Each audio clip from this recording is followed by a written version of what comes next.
it was an achievement, because it was a mercy that Allah has taken him out of the real distress, which is this dunya, the real hardship, and it has ended forever.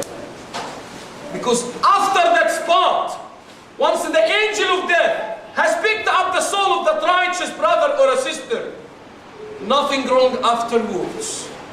It's just happiness and Allah's pleasure, as Muhammad alayhi salatu wasalam made it on his deathbed. When Fatima was telling him, "Oh, my father, it's a real hardship. Oh, my father, how bad what you are going through." And he told her, "Fatima, لا كرب على أبيك بعد اليوم." There is nothing wrong, no harsh, no difficulties on your father after today. It's gone. It's gone. It's a real blessing from Allah subhanahu wa ta'ala to the believers. وَنِقْمَةً وَعَذَابًا عَلَى الْكَافِرِينَ. And it's a real torment. The sudden death, the sudden test, it's a real disaster for those who are not ready, for those who have not prepared themselves for that day, for those who kept postponing. Oh, just after Hajj, after 4 years, after getting married, after another year, next Ramadan, and so on and so forth. Once the angel of death is coming suddenly, it is the disaster. Because what? Right now, committing adultery, drinking alcohol, disobeying Allah, and you are visiting me? Can you go and come back? What would be the answer of the angel of death? Yes?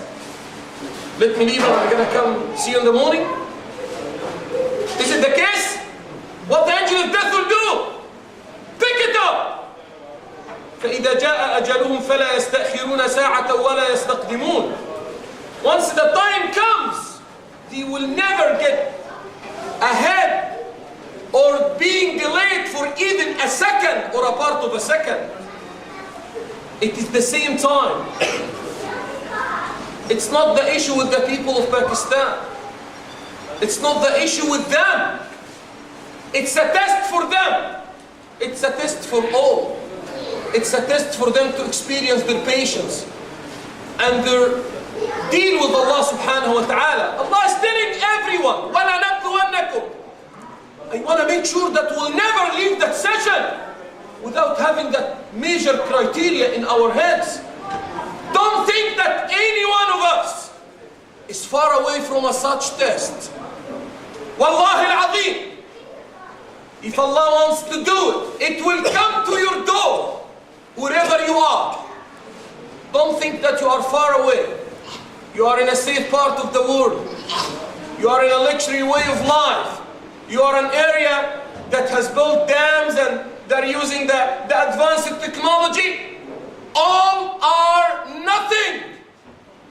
Once Allah subhanahu wa ta'ala want to make it, it's done. How is that flood? What they are talking, what I have been reading in the newspaper, they are saying it's 5 times Katrina and double or more tsunami. We have heard about the disasters and the calamities of tsunami from the next day. Katrina the same. And everyone is being called to contribute and help. And everyone from the Islamic countries has been running to help out, which is fine. Make it, ya akhi, with the sake of, with the intention of giving da'wah. Fine. Make it with the intention of rectifying the image of Islam, which is already correct.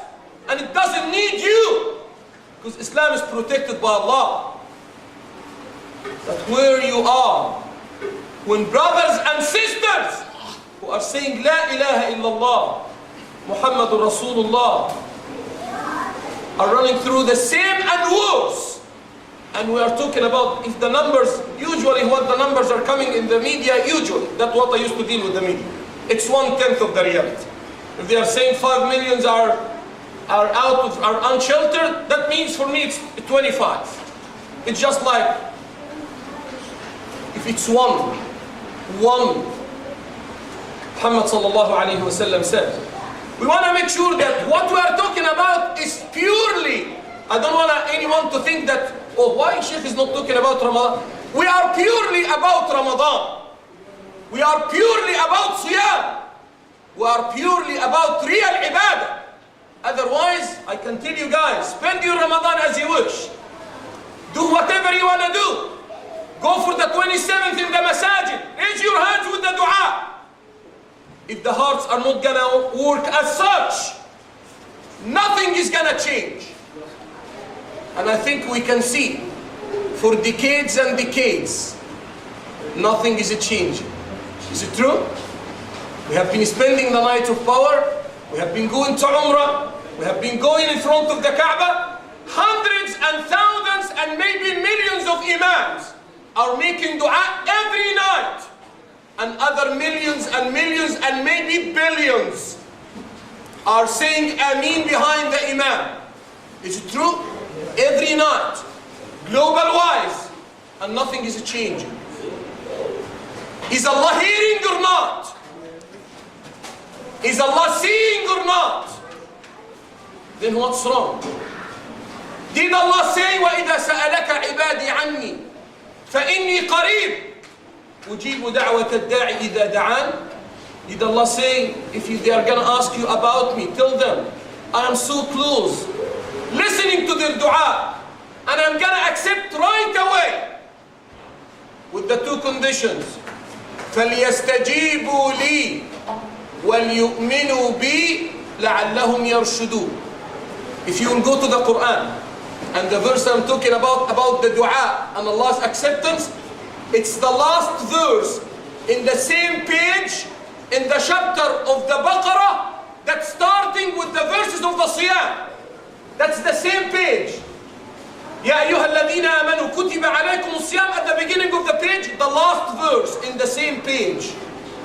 That's the month of dua, and Allah is telling everyone, don't fool yourself. Don't deceive yourself. Make sure that you are making it right. Real fasting, real implementation. We discussed last Friday about the same. Allah doesn't need you to stop your eating and drinking if you are not going to stop cheating, if you are not going to stop the false witness, if you are not going to stop hating one another, if you are not going to stop forsaking your responsibility.